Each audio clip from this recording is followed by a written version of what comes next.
Complex data type.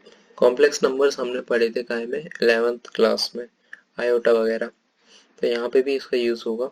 A complex number is a form of real part and imaginary part.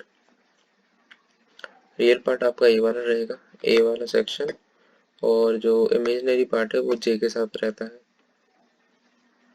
तो J2 equal to -1, अब यही हमारा क्या कहलाएगा, iota J.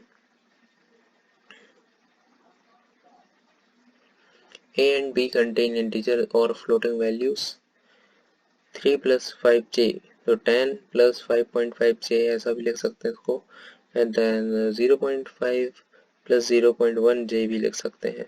In the real part, if we using integer value, then we can specify that either by decimal, octal, binary or hexadecimal form, but imaginary part should be specified only by using decimal form.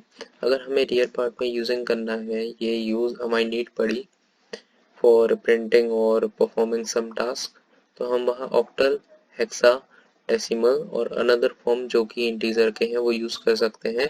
लेकिन imaginary part में जो iota के साथ होंगे और जे के साथ होंगे वहाँ हमें क्या डेसिमल फॉर्म के साथ बस यूज कर सकते हैं।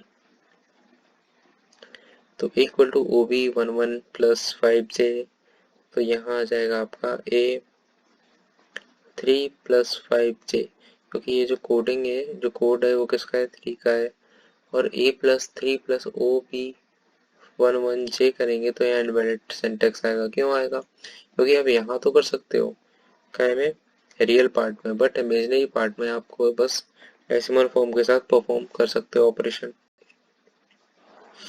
अब यहाँ डिफरेंट ऑपरेशन परफॉर्म करे गए हैं। 10 plus 1.5j b equal to 20 plus 2.5j, ये वैलिड है।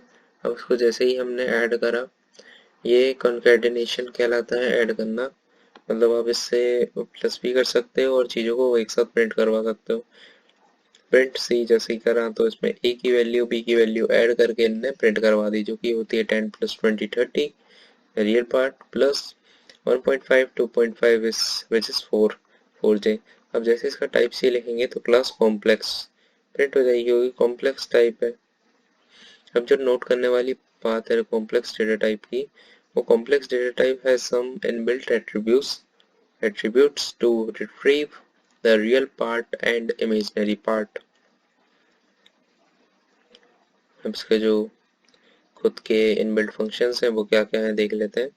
इस c equal to 10.5 plus 3.6j दिया है, रियल पार्ट आपका 10.5 है और जो इमेजिनरी पार्ट है तो 3.6 वैल्यू है इसके पास।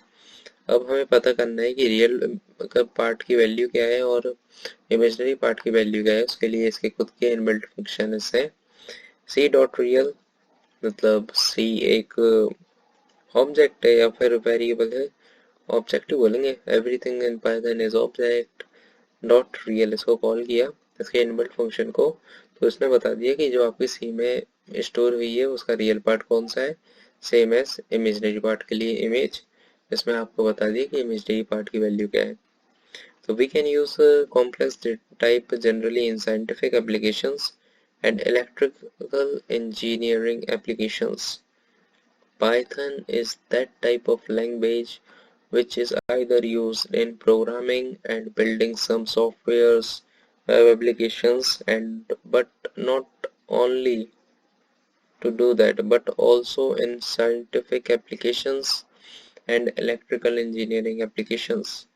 Hope you like this video. इसका प्रैक्टिकल नेक्स्ट वीडियो में मिलेगा आपको।